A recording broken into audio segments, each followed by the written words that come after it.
Okay. So இன்னைக்கு நம்ம பார்க்க போற சப்ஜெக்ட் வந்து Azure DNS Zone அப்படிங்கிற சப்ஜெக்ட் தான் இன்னைக்கு பார்க்க போறோம்.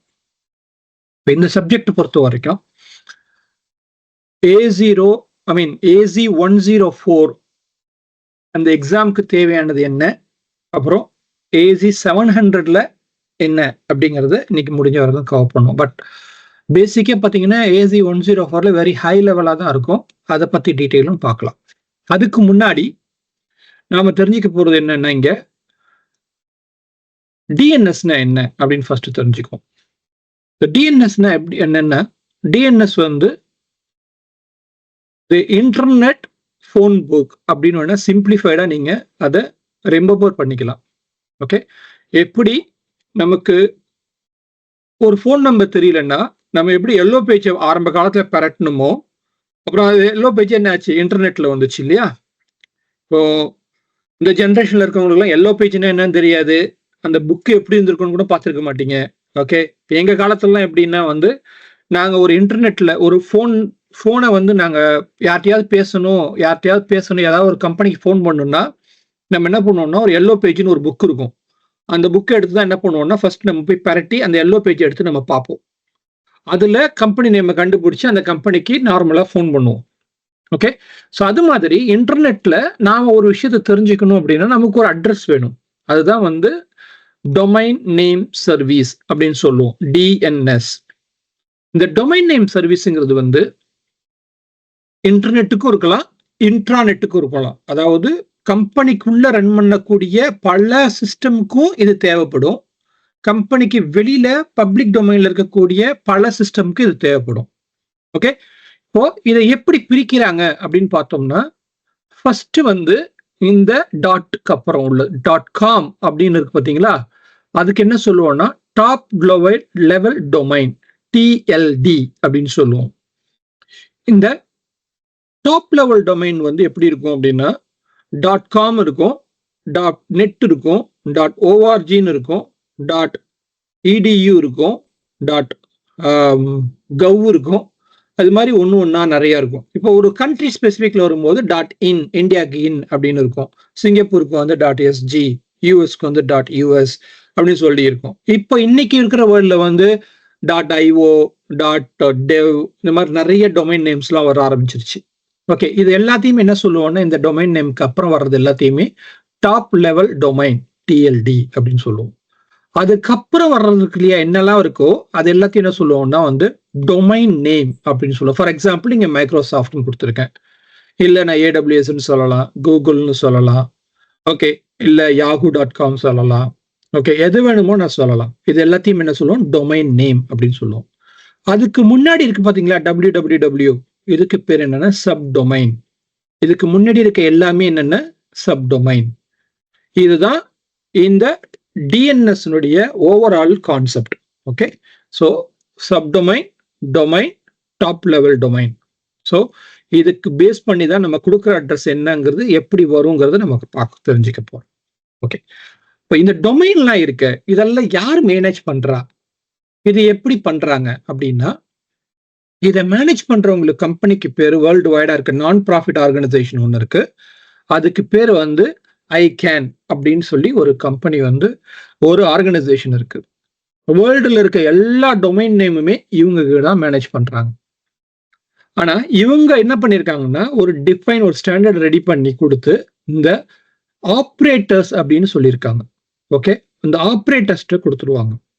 இந்த ஆப்ரேட்டர்ஸ் என்ன பண்ணுவாங்கன்னா, இது எல்லாத்தையுமே மேனேஜ் பண்றாங்க.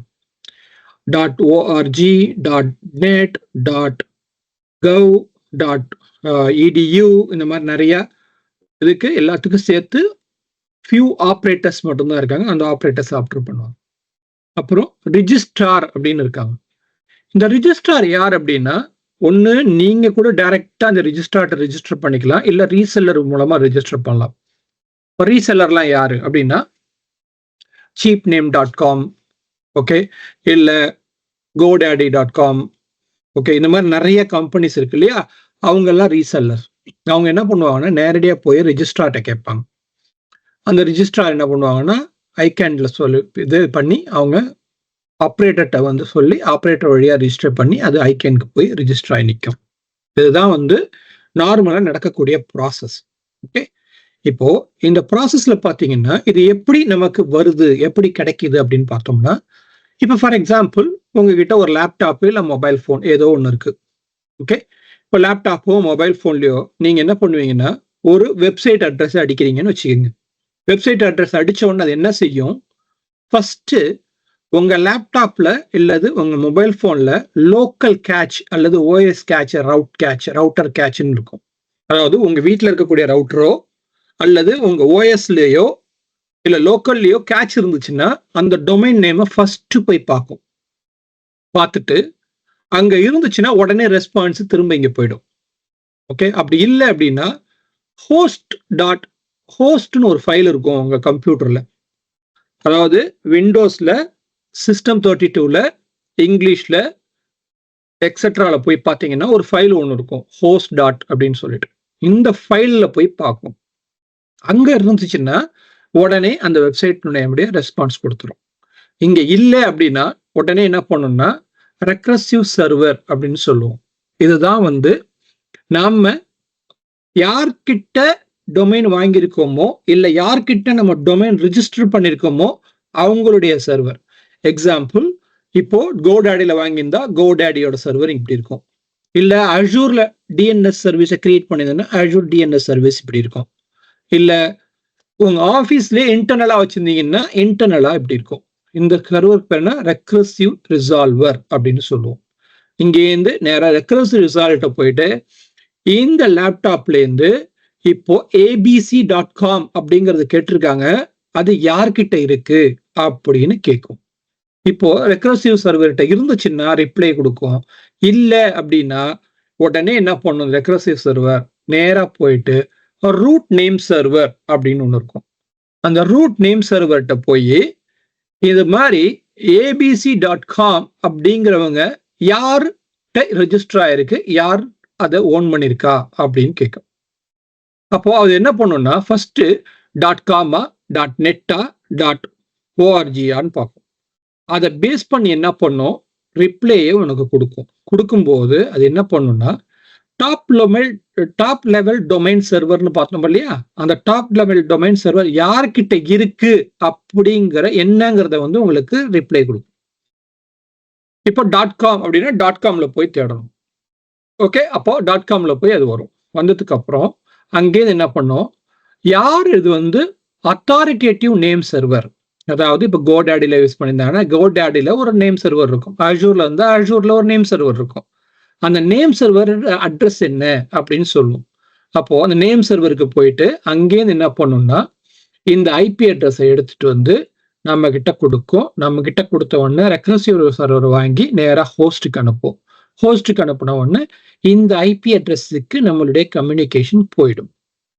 ஓகே, இதுதான் ஜென்ரலா நீங்க ஒரு வெப்சைட் நேம கம்ப்யூட்டர்ல அடிச்சீங்கன்னா இந்த 9 ஸ்டெப் வந்து நடக்குது. இந்த 9 ஸ்டெப்பும் எவ்வளவு ஃபாஸ்டா நடக்குது அப்படின்னு பாத்தீங்கன்னா ஃபியூ செகண்ட்ல நடந்துரும்.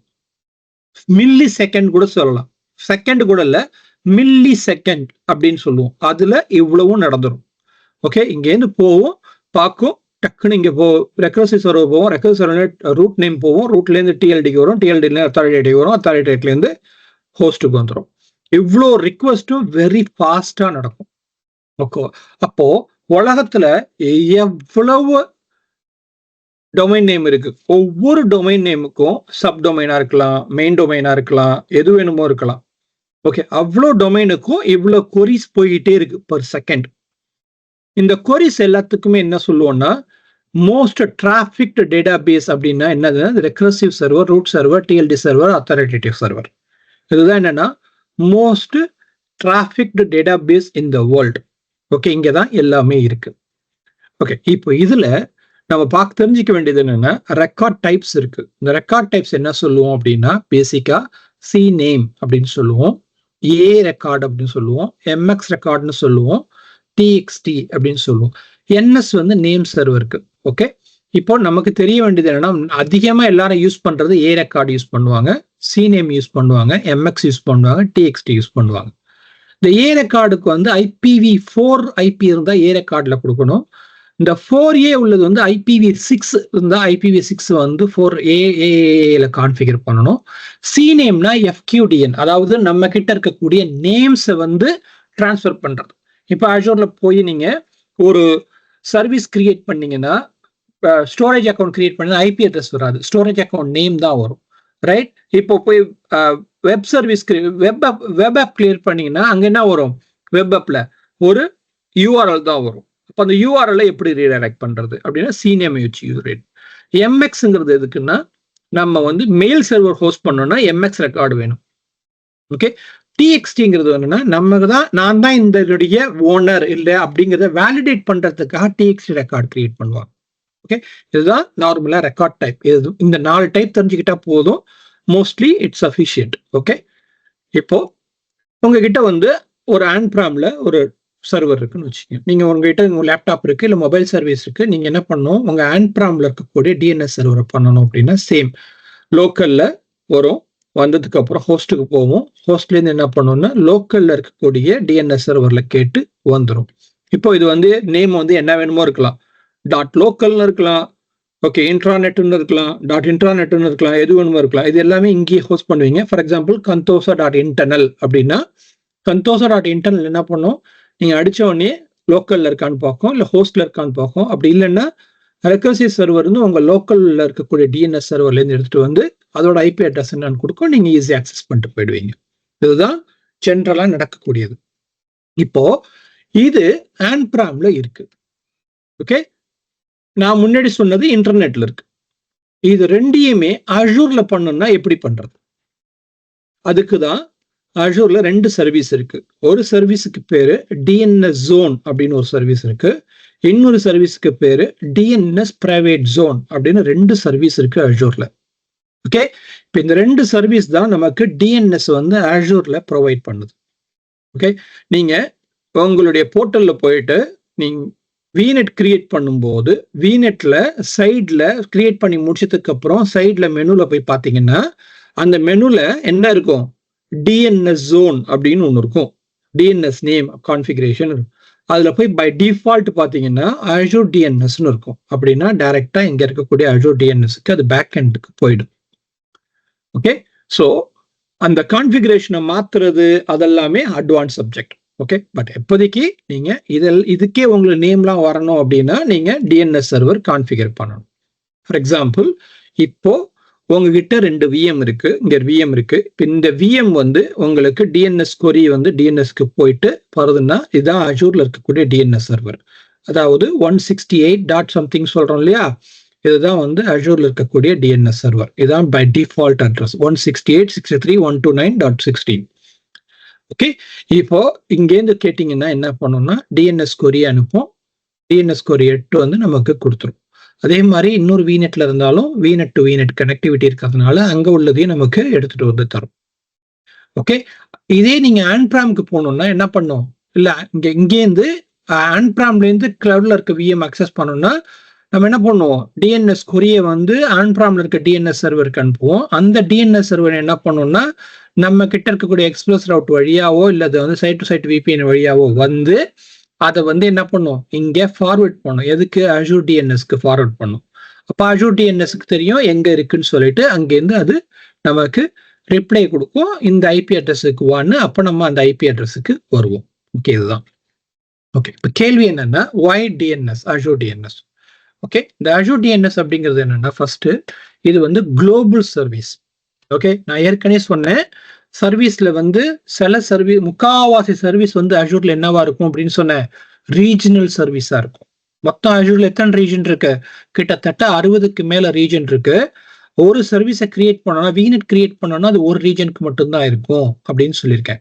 VM கிரியேட் பண்ணோம்னா அந்த VM அந்த ரீஜன்ல மட்டும்தான் இருக்கும் அப்படின்னு சொல்லியிருக்கேன். ஆனா Azure DNS அப்படிங்கிறது வந்து globally distributed name server infrastructure.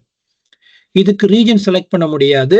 இது என்ன இருக்கும், குளோபலி டிஸ்ட்ரிபியூட்டட். ஓகே, இது குளோபல் சர்வீஸ் அப்படின்னு சொல்லுவோம். ஓகே, ரெண்டாவது அஷூர்ல நீங்க என்ன பண்ணலாம், நீங்க DNS நேம் சர்வர் எல்லாமே வச்சிருக்கலாம். ஆனா என்ன பண்ண முடியாது, நீங்க அஷூர் வழியா டொமைன் நேம் ரெஜிஸ்டர் பண்ண முடியாது.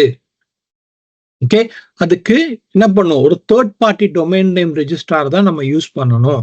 இப்போ அஜூர்ல அதுக்கு தேர்ட் பார்ட்டி யூஸ் பண்றதுக்கு ஆப் சர்வீஸ் வழியா மட்டும் போனீங்கன்னா அதுக்கு மட்டும் என்ன இருக்கும், பேக்ல கோடேடி வழியா அவங்க என்ன பண்றாங்கன்னா அந்த இதை உங்களுக்கு வாங்கி கொடுக்குறாங்க. ஓகே, ஆனா அஜூர் டைரக்டா அதை ஹேண்டில் பண்றது, அது தேர்ட் பார்ட்டி வழியா தான் அது ஹேண்டில் பண்ணி அதை கொடுக்குறாங்க. ஓகே, ஸோ அதே மாதிரி இது எக்ஸ்டர்னல் டொமைனை நம்ம ஐபி அட்ரஸோ நேமையோ நம்ம டிரான்ஸ்லேட் பண்றதுக்கு நமக்கு யூஸ் பண்ணலாம். அது மட்டும் இல்லாம இதுலயே நம்ம என்ன பண்ணலாம், பிரைவேட் ஜோனும் நம்ம கிரியேட் பண்ணலாம். அதாவது இன்டர்னல் அப்ளிகேஷனோ இன்டர்னல் இதை யூஸ் பண்றதுக்காக நம்ம பிரைவேட் ஜோனும் நாம யூஸ் பண்ணலாம். ஓகே, இப்போ இதுல பிரைவேட் டிஎன்எஸ் அப்படிங்கிறது என்ன அப்படின்னா, நம்ம கிட்ட ஒரு சர்வர் இருக்கு. இந்த சர்வருக்கு நம்ம நேம் கொடுக்கணும் அப்படின்னா, அதாவது private.condosa.com அப்படின்னு நேம் கொடுக்கணும் அப்படின்னா நம்ம என்ன பண்ணலாம், இதுக்கு நேம் கொடுத்துட்டு இந்த இதுக்கு அது எங்க இருக்கும், அஜூர் பிரைவேட் டிஎன்எஸ்ல இருக்கும். இந்த நேமை போட்டாலே நமக்கு என்ன ஆகும், இந்த விஎம் நமக்கு அக்சஸ் பண்ண முடியும். இது வரைக்கும் நம்ம எப்படி அக்சஸ் பண்ணிருக்கோம், ஐபி அட்ரஸ் போட்டு தான் அக்சஸ் பண்ணிருக்கோம். யூஆர்எல் போட்டு இன்டர்னல் விஎம் அக்சஸ் பண்ண முடியுமானா முடியும். அதுக்கு என்ன தேவை, அஜூர் பிரைவேட் டிஎன்எஸ் நமக்கு வேணும். ஓகே, இதுதான் டிஎன்எஸ் பொறுத்த வரைக்கும். முன்னாடியே சொன்னதுதான், டிஎன்எஸ்ல முக்கியமா 4 டைப், நிறைய டைப் இருக்கு. அதுல தெரிஞ்சிக்க வேண்டிய type A record, C name record, MX record, TXT இருக்கு. ஓகே, ஏங்கிறது ஐபி அட்ரஸை கான்ஃபிகர் பண்றதுக்கு, சி நேம்ங்கிறது நம்மளுடைய எஃப்கியூடிஎன் கொலானிக்கல் நேம நம்ம ஏதாவது நேம் வச்சிருந்தோம்னா நேமை டிரான்ஸ்லேட் பண்றதுக்கு, எம்எக்ஸ் ரெக்கார்டுங்கிறது இமெயில டிரான்ஸ்லேட் பண்றதுக்கு, டிஎக்ஸ்டிங்கிறது நம்மளுடைய நேம் கரெக்டா, டொமைன் நேம் நம்மளோடதா, ஓனர்ஷிப் நம்மளோடதா அப்படிங்கிறத வேலிடேட் பண்றதுக்காக உள்ளது. இப்போ இதுல போய் பாத்தீங்கன்னா ஃபர்ஸ்ட் நம்ம ஒரு டைரக்டரி கிரியேட் பண்றோம். அந்த டைரக்டரியில நமக்கு கஸ்டம் நேம் வேணும் அப்படின்னா நம்ம என்ன பண்ணலாம், கஸ்டம் டொமைன் நேம் நம்ம கொடுத்துக்கலாம். ஓகே, இந்த கஸ்டம் டொமைன் நேம் கொடுக்கறதுக்கு ஒரு இடம் இருக்கும். அந்த இடத்துக்கு போய் நம்ம கஸ்டம் டொமைன் நேம் கொடுத்தோம்னா அது என்ன பண்ணும், அது ஃபர்ஸ்ட் அதுக்கு முன்னாடி நம்ம கிட்ட என்ன இருக்கணும், ஒரு டிஎன்எஸ் ஜோன் இருக்கணும். ஒரு டிஎன்எஸ் ஜோன் கிரியேட் பண்ணிட்டு அந்த டிஎன்எஸ் ஜோனுக்கு வந்தீங்கன்னா நேம் சர்வர் இருக்கும். ஓகே, இந்த நேம் சர்வர்லாம் இருக்கும். இந்த நேம் சர்வர்லாம் இருந்ததுக்கு அப்புறம் இதை என்ன பண்ணுவோம்னா நம்ம கிரியேட் பண்ணுவோம். அதுக்கப்புறம் அதுக்கு ஒரு ஏ ரெக்கார்டு ஒன்று கிரியேட் பண்ணுவோம். நம்ம என்ன ஐபி அந்த ஐபி இங்கே கொடுத்துட்டு நம்ம ஒரு ஏ ரெக்கார்டு ஒன்று கிரியேட் பண்ணுவோம். ஏ ரெக்கார்டு கிரியேட் பண்ணதுக்கு அப்புறம் இதை நம்ம போட்டோம்னா நமக்கு என்ன ஆகும், அங்க நமக்கு வரும்.